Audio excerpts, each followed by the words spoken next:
Le gap analysis, en fait, c'est vraiment l'exercice indispensable entre votre matrice de double matérialité et la rédaction de votre rapport, puisque une des finalités, quand même, c'est de rédiger ce rapport extra-financier. Donc, quand vous avez réussi à faire votre matrice de double matérialité, vous allez avoir l'ensemble des enjeux qui sont matériels pour vous.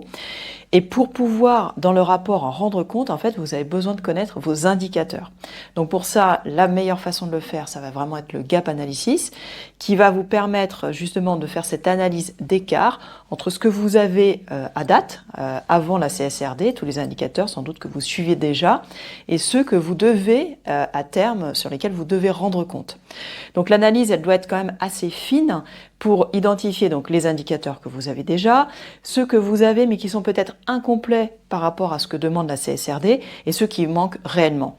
Voilà. Et quand vous aurez donc toute cette liste, vous serez donc en mesure de rendre compte sur ces différents indicateurs et aussi de les rentrer dans un logiciel parce qu'en fait la CSRD c'est quand même beaucoup d'indicateurs et donc avoir un logiciel est quand même assez indispensable pour pouvoir suivre facilement tous ces indicateurs.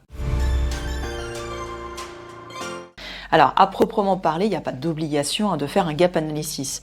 Maintenant, comme vous avez besoin de connaître les indicateurs qui sont matériels pour vous, ça va être en fait la meilleure façon de le faire, c'est de faire cet exercice et d'identifier la liste sur laquelle vous devez vraiment rendre compte qui est matérielle. Pour éviter de vous noyer dans beaucoup d'indicateurs qui seraient inutiles, la CSRD demande de rendre compte sur ceux qui sont matériels.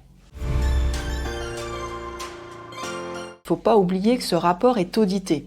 Donc, dans le cadre de l'audit, il faut que vraiment vous ayez fait la liste exacte des indicateurs matériels pour vous, parce qu'ils vont quand même être vérifiés par votre auditeur. Donc voilà, il faut être sûr que tout y soit, qu'il n'y ait pas d'omission.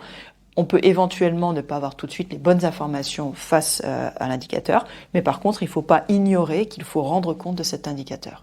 Donc c'est vraiment important d'avoir une liste qui soit exhaustive sur les indicateurs matériels.